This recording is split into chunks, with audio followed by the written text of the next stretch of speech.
Yes, very good morning, friends. So we have started chapter 1, introduction to partnership and partnership final accounts. Okay.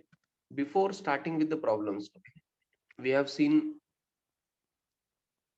the format of trading account, pro forma of trading account, profit and loss account, and balance sheet. Okay. These are the three accounts and the statements. Okay. Two accounts, that means trading account and profit and loss account, and then balance sheet is a statement. You have to prepare these three accounts and statement. I can say two accounts and one statement. You have to prepare for final accounts, partnership final accounts.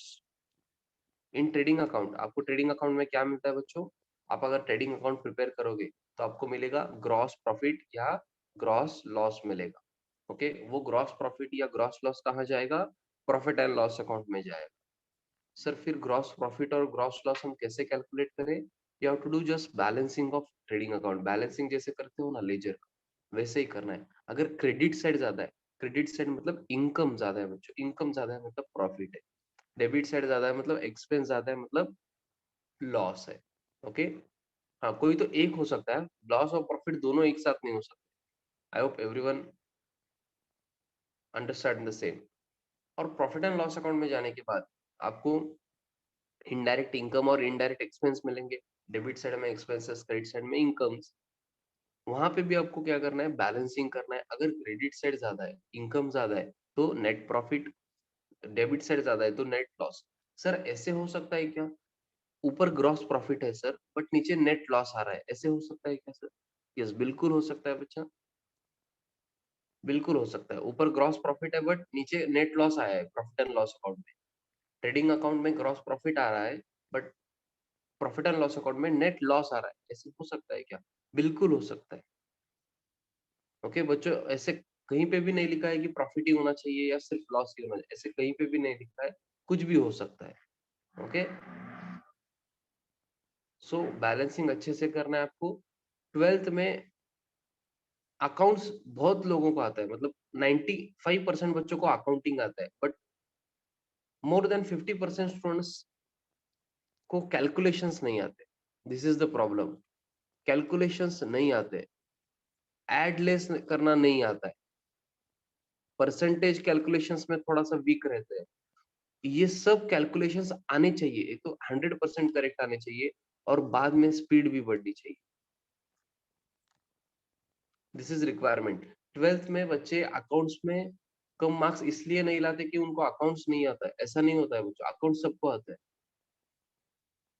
But calculation add less करते वक्त आप गलतियां करते हो. Balancing करते वक्त आप गलतियां करते हो. परसेंटेज कैलकुलेट करते वक्त आप मिस्टेक्स करते हो. इस वजह से आपको प्रॉब्लम होता है. तो अभी से आपको क्या करना है? वो मिस्टेक्स नहीं करने हैं. आप एडलेस करते वक्त, बैलेंसिंग करते वक्त खुद का कैलकुलेशन करो. अगर खुद मिस्टेक कर रहे हो तो आपको समझ जाएगा कहाँ मिस्टेक कर रहे हो. Okay. Yes, before starting with the problem now, I would like to cover two important aspects. Okay, expenses and income. आपको expenses पता है क्या? एक्सपेंसेस आपको पता है? हाँ सर, बिल्कुल पता है सर. एक्सपेंसेस तो हमें पता है ना सर. एक्सपेंसेस सर खर्चा होता है और डेबिट बैलेंस है. डेबिट बैलेंस होता है सर एक्सपेंसेस को. हाँ बच्चों, आप करेक्ट हो. इस रिलेटेड टू आइटम्स आते हैं फाइनल अकाउंट्स में और ये हर टॉपिक में आएंगे. हाँ, अगर आप ये मैं ट्वेल्थ में नॉर्मली 5 to 6 टाइम्स मिनिमम लिख के देता हूँ, फिर भी बच्चे गलतियां करते हैं, मिस्टेक करते हैं. तो आपको क्या करना है? मैं अभी बोल रहा हूँ, हर टॉपिक में ये रहेगा. ओके. 11th में भी मैंने कवर किया है, जो भी 11th में मेरे पास थे उनको पता है. 11th में भी था ये, 12th में भी होगा और आगे भी रहेगा. आउटस्टैंडिंग एक्सपेंसेस हो सकते हैं एंड प्रीपेड एक्सपेंस. ओके, इसका मीनिंग बताता हूं मैं, डू नॉट वरी. एक्सपेंसेस में मैंने टू पार्ट्स किए हैं, outstanding expenses and prepaid expenses. Okay. Outstanding expenses means expense payable. Expense मतलब खर्चा, खर्चा सब कुछ, हाँ, खर्चे में एक्सपेंस में सब कुछ आए। Salaries, printing and stationery, advertisement, wages, carriage inward, out, सब कुछ। वो डायरेक्ट एक्सपेंस हो या इनडायरेक्ट, सब एक्सपेंसेस इसमें कवर्ड है। ओके, आउटस्टैंडिंग एक्सपेंसेस को मैं दैट इज एक्सपेंस पेएबल लिखूंगा आपको समझने के लिए।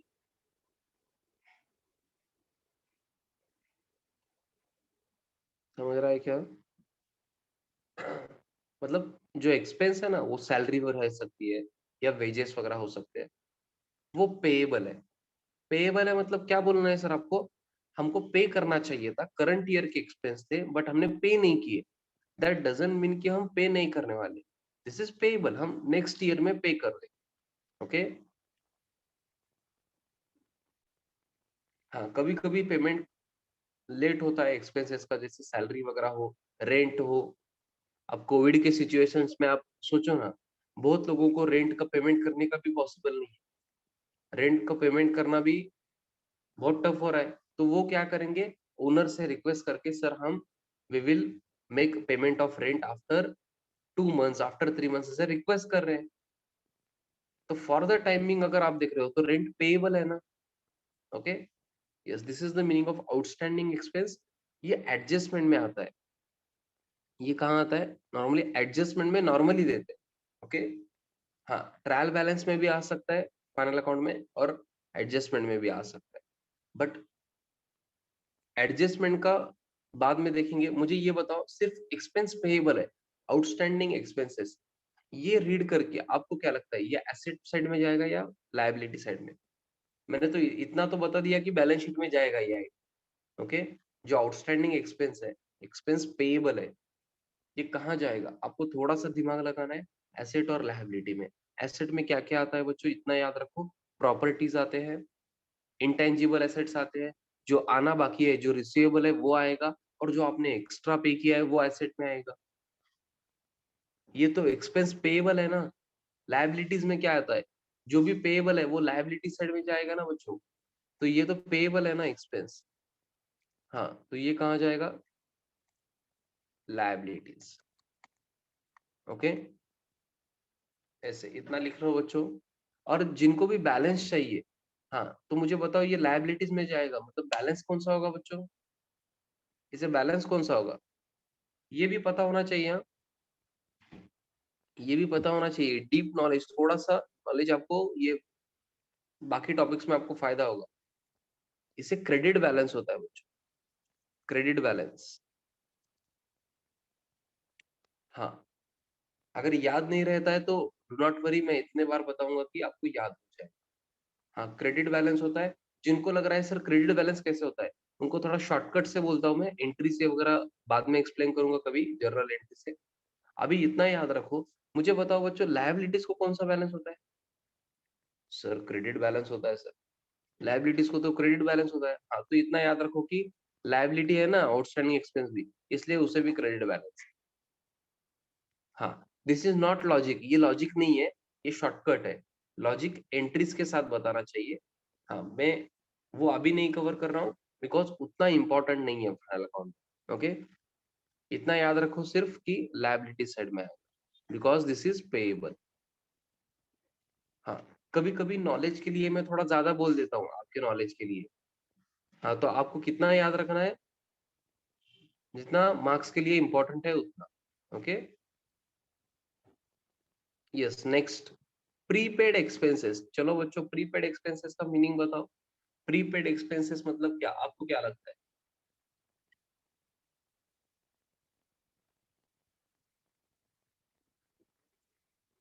प्रीपेड एक्सपेंस मतलब आपको क्या लगता है? आपने नेक्स्ट ईयर के जो एक्सपेंसेस है ना, सपोज आपने नेक्स्ट ईयर का रेंट अभी पे कर दिया है, नेक्स्ट ईयर का, नेक्स्ट मंथ का ऐसे मत बोलो, बिकॉज ईयरली इंफॉर्मेशन देते हैं फाइनल अकाउंट्स में। तो आगे का जो पीरियड है, नेक्स्ट ईयर जो है ना, वो आपने क्या किया, नेक्स्ट ईयर के एक्सपेंसेस अभी पे कर दिया। एडवर्टाइजमेंट का जो खर्चा था ना, वो एडवर्टाइजमेंट एजेंसी को नेक्स्ट ईयर का भी अभी पे कर दिया आपने।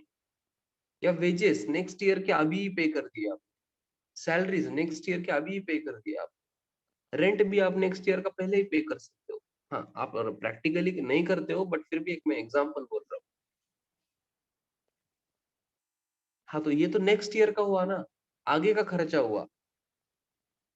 आप एक्स्ट्रा पे कर रहे हो। यस। तो सोच समझ के बताओ कहाँ जाएगा बैलेंस शीट पे। आप अगर एक्स्ट्रा पे कर रहे हो, नेक्स्ट ईयर का पे कर रहे हो, तो कहाँ जाएगा? एसेट साइड में। हाँ, लॉजिकली याद रखो, एसेट साइड में क्या क्या आता है? प्रॉपर्टीज, इंटेंजिबल एसेट्स, जो आना बाकी है वो, और जो एक्स्ट्रा पे कर रहे हो नेक्स्ट ईयर का जो पे कर रहे हो ना, वो एसेट साइड में आएगा।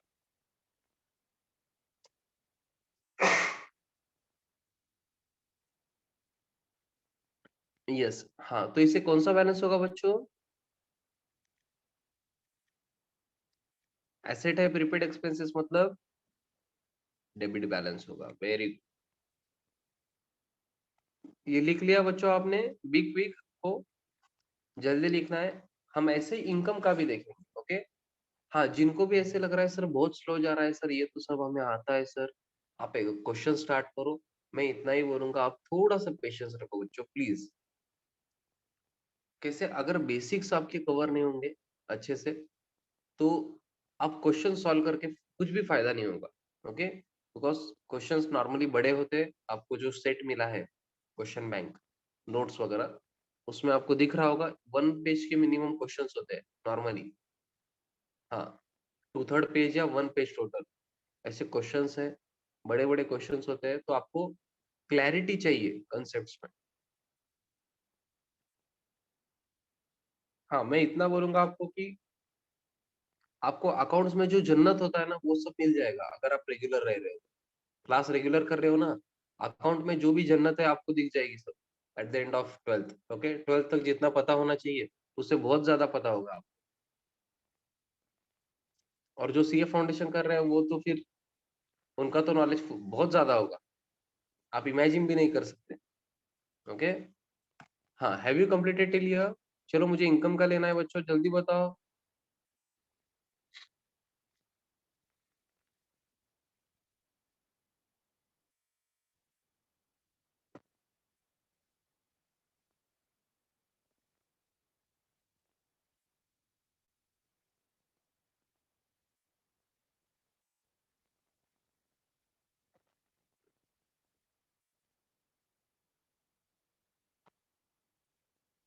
यस। हाँ, इनकम। इनकम में भी 2 पार्ट कर रहा हूँ।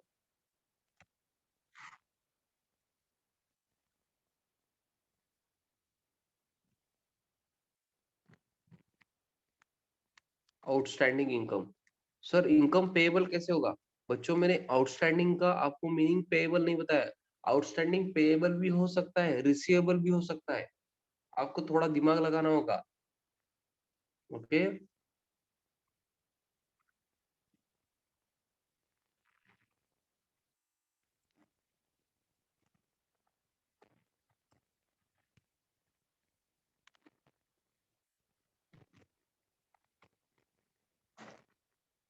हाँ, यहाँ पे जो आउटस्टैंडिंग इनकम है ना, ये इनकम रिसीवेबल है, ये पेएबल नहीं है। सर, फिर हमें कैसे समझेगा? आपको थोड़ा सा दिमाग लगाना होगा। इनकम है तो रिसीवेबल होगा ना। आपका अगर इनकम है तो रिसीवेबल होगा, एक्सपेंस है, खर्चा है तो पेएबल होगा। समझ रहे हैं ना? इतना कॉमन सेंस आपको होना चाहिए, बट ये समझना चाहिए कि आइटम एक्सपेंस है या इनकम है। ओके। हाँ, उतना टफ नहीं होता है, टेंशन मत लो आप। इसे प्री रिसीव्ड इनकम भी बोलते हैं। हाँ, ये भी लिख लो यहाँ तक बच्चों। थोड़ा सा फास्ट लिखो। आपकी सबकी राइटिंग स्पीड मुझे पता नहीं है, बट इतना याद रखो कि मैं नोटबुक चेक करने वाला हूँ। Okay, I am going to check your notebooks. So please थोड़ा सा अच्छे से फेयर में लिखो। ओके, रफ में मत लिखो, you are in 12th now.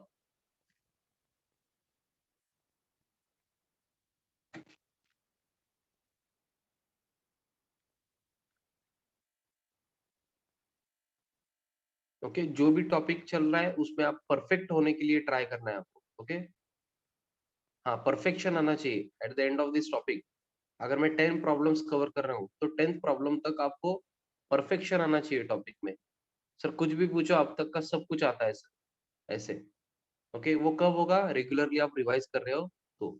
आपको लग रहा होगा सर आप बहुत कम सिखाते हो, इतना ही सिखाते हो, कैसे होगा सिलेबस? उसका टेंशन आप मत लो, सिलेबस का टेंशन मुझे दो आप। ओके, आपको टेंशन किसका लेना है? जो कंप्लीट हुआ है ना, जो कंसेप्ट कवर हुए हैं, वो आता है या नहीं उतना ही चेक करना है आपको। Yes, now income. इनकम के लिए क्या करना है बच्चों, मुझे बताओ। इनकम रिसीवेबल है, outstanding income, that means income receivable.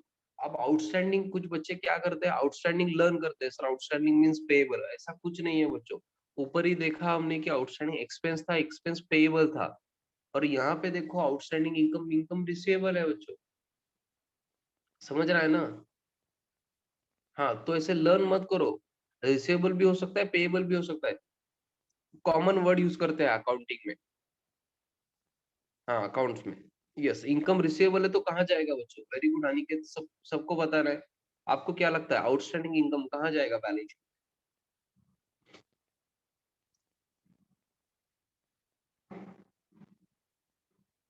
Very good Bhagyashree, Aishwarya, Pratap, very good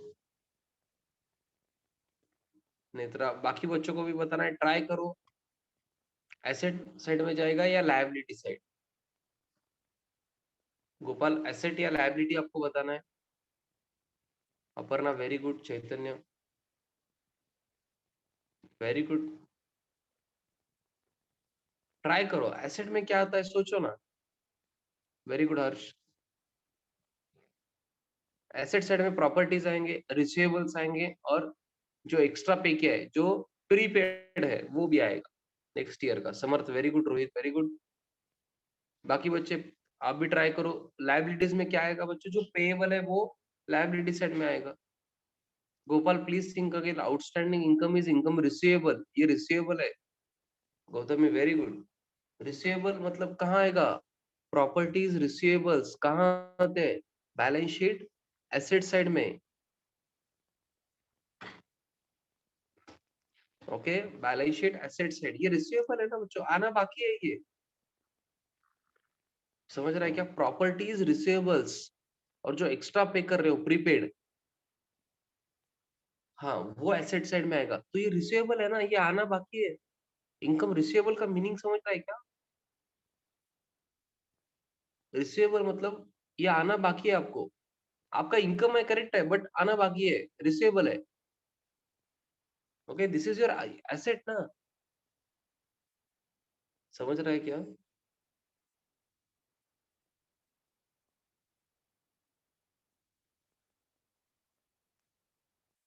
yes, now asset को, अब ये कौन सा बैलेंस होगा बताओ, अगर आप एसेट साइड में ले रहे हो income receivable. I hope Gopal आपको समझ चुका है अभी, एसेट साइड में लेना है। I hope Gopal you understood. Income receivable और आउटस्टैंडिंग इनकम आपको एसेट साइड में लेना है। बैलेंस कौन सा होगा फिर बताओ? इनकम रिसीवेबल को बैलेंस,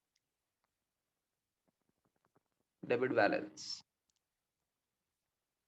हाँ, आपको बिजनेस के एंगल से सोचना होगा।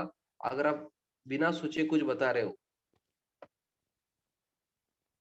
तो गलत होगा, लर्न करके मत बताओ। ओके, बहुत सारी जगह पे आपको ऐसे लगेगा कि बार बार सर ये रिपीटेशन हो रहे हैं सर। एसेट को डेबिट बैलेंस आपने पहले ही भी बताया, कितनी बार बताओगे? ऐसा नहीं है बच्चों, आपको समझना चाहिए। रिपीटेशंस के, अगर मैं रिपीटेशंस करूंगा ही नहीं ना आपको, मैं डेफिनेटली बता रहा हूँ आपको कुछ भी याद नहीं रहेगा। Okay, repetitions are important, practice is important. Yes, now come down to next point. यहाँ पे देखो, इनकम रिसीव्ड इन एडवांस। हाँ, जैसे अब तक मैं बोल रहा था लायबिलिटी साइड में, सुनो ना, लायबिलिटी साइड में सिर्फ पेएबल आएगा, पेएबल आएगा, पेएबल आएगा, वैसा नहीं है बच्चों।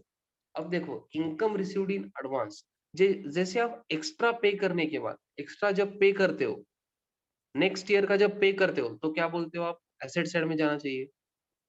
जब फिर ऐसे भी हो सकता है ना, आपको एक्स्ट्रा मिल रहा है, एक्स्ट्रा नेक्स्ट ईयर का आपको मिल रहा है पहले ही इनकम, प्री रिसीव्ड इनकम या इनकम रिसीव्ड इन एडवांस, आपको नेक्स्ट ईयर का इनकम अभी मिल रहा है, तो ये आपकी लायबिलिटी है बच्चों। एक तो लायबिलिटीज में क्या क्या आएगा, एक तो पेएबल आएगा, ये तो फिक्स है, सबको पता है पेएबल आएगा। और एक आइटम मैं ऐड कर रहा हूं आज, जो एक्स्ट्रा इनकम आपको मिल रही है ना, एक्स्ट्रा जो मिल रहा है, मैं पेमेंट की बात नहीं कर रहा हूँ, आपको मिल रहा है, समझ रहा है ना, received in advance, income received in advance.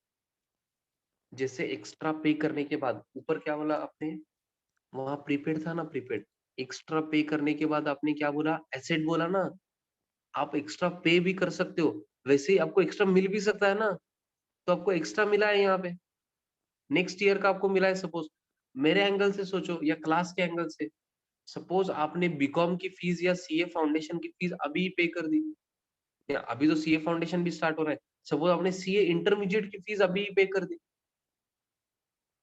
CA intermediate तो आफ्टर 1 ईयर आने वाला है ना, तो इनकम रिसीव्ड इन एडवांस है मेरे लिए, मतलब क्लास के लिए। सर फिर आपकी लायबिलिटी कैसे हुई? बच्चा सुनो ना बच्चों, आपने अगर सीए इंटरमीडिएट की फीस पे की, ओके, 12th सीए फाउंडेशन के तो आपने ऑलरेडी पे की है सपोज, और आपने सीए इंटरमीडिएट की भी फीस पे कर दी, सर अभी ले लो सर फीस बोल के, हाँ वैसे अभी मैं नहीं लूंगा फीस, बट फिर भी एग्जाम्पल में ऐसे समझ लो कि सीए इंटरमीडिएट की फीस मैंने ले ली, तो क्लास के लिए तो इनकम रिसीव्ड इन एडवांस है, बिकॉज वो नेक्स्ट ईयर का इनकम है, नेक्स्ट ईयर में आप इंटरमीडिएट में जाने वाले हो सीए फाउंडेशन पास होने के बाद, तो this is income received in advance. तो आपको लग रहा होगा सर लायबिलिटी कैसे है सर, वो नेक्स्ट ईयर का इनकम है सिर्फ। बच्चों आज के एंगल से अगर आप सोच रहे हो, तो वो लायबिलिटी है। सर कैसे लायबिलिटी है?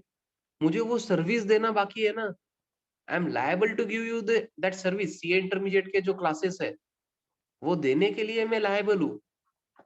समझ रहा है क्या लॉजिक? थोड़ा डीप है बच्चों, थोड़ा डीप है, याद रखने के लिए बहुत इजी है, बट मीनिंग समझ रहे हैं क्या, फील कर पा रहे हो क्या? लायबिलिटी कैसे है? अगर आपने नेक्स्ट बैच की जो नेक्स्ट ईयर है उसकी भी फीस आप पे कर रहे हो, तो I am liable to give you that service ना, हाँ जो भी मैं टीचिंग करने वाला हूँ या जो भी मैं सर्विस देने वाला हूँ आपको, वो देना होगा ना, अदरवाइज आप क्या करोगे, रिफंड पूछोगे, तो मुझे देना होगा, that means I am payable ना इनडायरेक्टली। अगर आप रिफंड पूछ रहे हो तो मुझे रिफंड देना होगा, या otherwise I am liable to give you that service ना, इसलिए ये कहाँ आएगा, लायबिलिटी।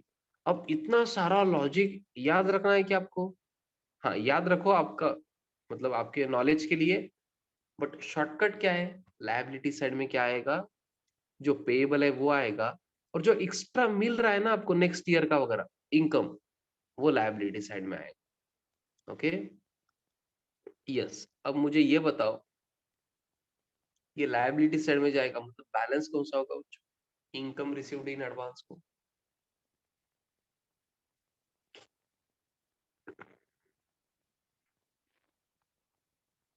क्रेडिट बैलेंस, वेरी, ये दो चार्ट में इतनी बार आपको याद दिला दूंगा ना, आपको लगेगा सर ये हर टॉपिक में होता है ना सर, ये बहुत ज्यादा इंपॉर्टेंट है ना, यस आपको याद हो जाएगा। ये चार्ट आप ऐसे जगह पे लिखो आज, होमवर्क एज अ होमवर्क, कि आपको नोटबुक में विद इन 10 सेकेंड्स आपको मिलना चाहिए। ओके छुपा के मत रखो कहीं पे बीच में, फर्स्ट पेज या लास्ट पेज में वगैरह लिखे रखो, बहुत ज्यादा इंपॉर्टेंट है। और मैं तो बोलूंगा एज अ प्रैक्टिस आप ये मिनिमम 5 टाइम्स लिखो आज। ओके 5 टाइम्स मिनिमम लिखो, 4 टाइम्स नॉर्मल नोटबुक में लिखो, मतलब नोटबुक में रेगुलरली लिखो आप आगे, पर 1 टाइम फॉर सिंगल टाइम आप क्या करो, एक तो फर्स्ट पेज या लास्ट पेज पे, नोटबुक के लास्ट पेज पे वगैरह लिखो, सो दैट आपको वो जल्दी मिल जाएगा। Okay so this is expenses and income in detail, okay prepaid or outstanding expense, then outstanding income and income received in advance. So now can we start with questions? Okay, practical questions start करें।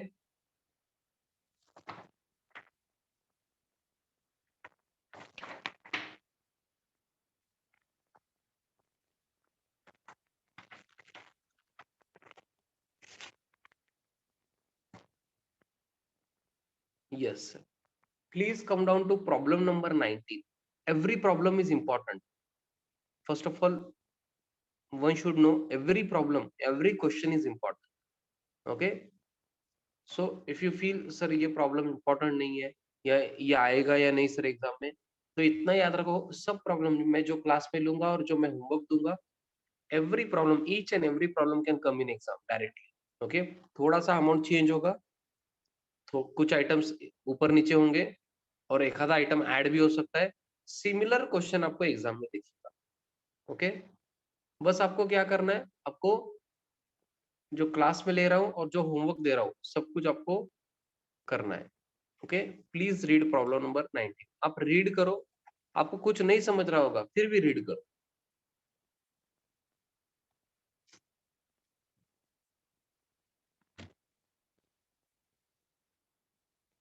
हाँ, first problem है, मैं बहुत slow जाने वाला हूँ, मैं बहुत स्लो जाने वाला हूँ. ओके, फॉर फर्स्ट प्रॉब्लम बहुत स्लो, उसके बाद सेकंड प्रॉब्लम थोड़ा सा स्लो, फिर third problem medium, then fourth problem से रेगुलर स्पीड. ओके, हाँ, एक ही प्रॉब्लम में सब कुछ नहीं समझेगा आपको, मुझे भी पता है. हाँ, बट एटलीस्ट 50-60% आपको समझ जाएगा. Directly problem number 19. Yes, sequence में डिसाइड करूंगा बच्चों. ओके, हाँ, डायरेक्टली प्रॉब्लम नंबर 19. हाँ, सब प्रॉब्लम्स कवर करेंगे, डू नॉट वरी. क्लास में कुछ प्रॉब्लम्स लूंगा मैं, बाकी होमवर्क दूंगा, होमवर्क भी डिस्कस करता हूँ मैं क्लास में. हाँ, जो भी 11th को मेरे पास थे उनको पता है, 11th में होमवर्क जो भी होता है नॉर्मली मैं डिस्कस करता हूँ. 12th में तो डेफिनेटली हर प्रॉब्लम जो होमवर्क देता हूँ डिस्कस करता हूँ. आपको कुछ क्वेरीज रहे तो वो एंटरटेन करता हूँ. अगर एक भी स्टूडेंट को क्वेरी नहीं है तो हम आगे जा सकते हैं, कोई प्रॉब्लम नहीं है.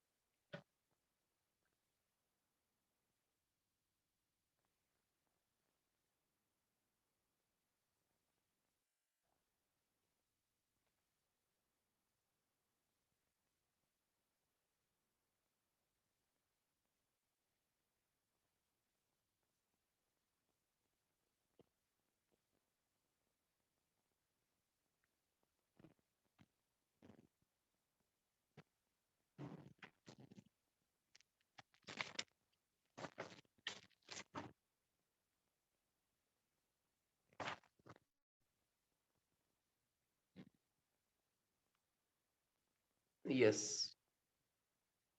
हाँ, अगर आपने रीड किया है तो आपके स्टाइल से आपने रीड किया होगा first two lines, then trial balance और देन एडजस्टमेंट्स. ओके, हाँ, थ्री पार्ट्स होते हैं क्वेश्चन के, फर्स्ट 2 to 3 लाइंस होते हैं, देन ट्रायल बैलेंस होता है. देखो ना, सुनो ना, इधर देखो, देन एडजस्टमेंट. ओके, तो हम कैसे करने वाले हैं, first we will read 2 lines, this 2 to 3 lines, then we will read adjustments, then we will read trial balance. Okay, हाँ, ऐसे सीक्वेंस है क्वेश्चन सॉल्व करने का.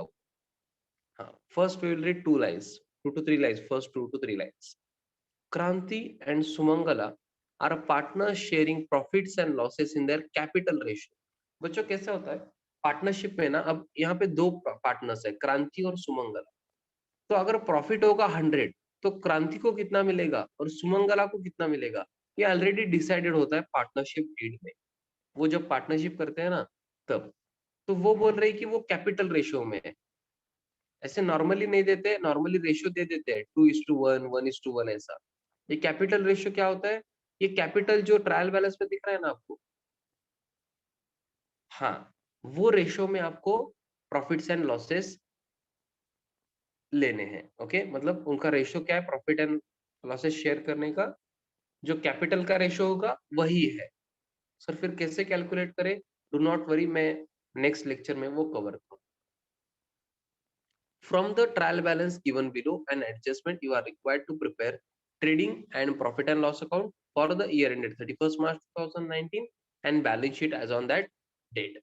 ये रीड करते ही आपको क्या करना है, आपको रूलिंग करना है. चलो बच्चों स्टार्ट करो सॉल्यूशन. रूलिंग करना है, रूलिंग प्रॉब्लम नंबर 19. रूलिंग कैसे करोगे, सबको पता है रूलिंग अभी. ओके, पता है ना, इन द बुक्स ऑफ, हाँ, फर्म का उन्होंने नाम नहीं दिया है, करेक्ट है क्या. In the books of, firm का नाम नहीं दिया है तो दोनों का नाम लिखना है, मेसर्स क्रांति एंड सुमंगला। हाँ थोड़ा सा फास्ट लिखो प्लीज। हाँ उसके नीचे क्या आएगा, ट्रेडिंग अकाउंट।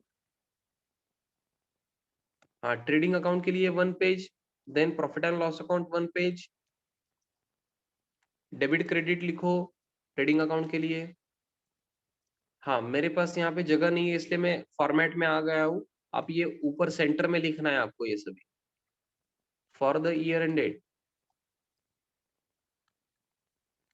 31 मार्च 2019 बोला था शायद उन्होंने, करेक्ट है क्या? हाँ क्वेश्चन में देख के देख के लिखो। बाद में पर्टिकुलर्स,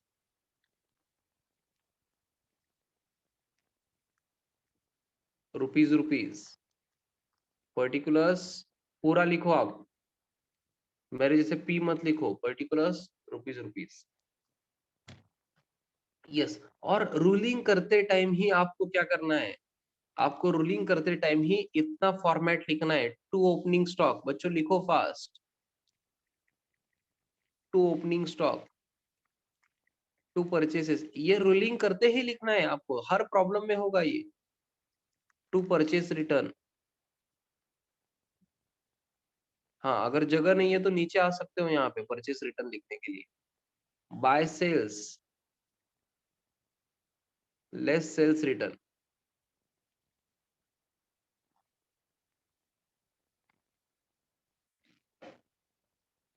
ओके, और 6 लाइंस ब्लैंक छोड़ के आपको क्या करना है, by closing stock, by closing stock, 6 line minimum blank छोड़ो आप, 6 to 8 lines, then by closing stock. इतना आपको मिनिमम लिखना है ट्रेडिंग अकाउंट लिंक करते time. Okay, by closing stock आपको भूलना नहीं है।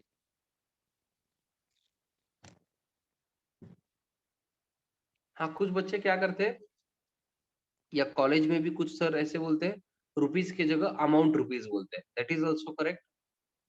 हाँ मैं सिर्फ रुपीज लिखता हूँ, वो भी करेक्ट है, ये भी करेक्ट। ओके दोनों करेक्ट है। हाँ परचेस रिटर्न आपका एक लाइन में नहीं बैठ रहा है तो नीचे आ सकते हो रिटर्न लिखने के लिए, या दोनों एक लाइन में भी चलेगा, कोई प्रॉब्लम नहीं, मतलब परचेस रिटर्न सिंगल लाइन में बैठ रहा है तो आप लिख सकते हो, आपको टेंशन नहीं लेना है। ट्रेडिंग अकाउंट का रूलिंग समझ गया आपको, इतना मिनिमम करना है आपको हर प्रॉब्लम में, in each and every problem.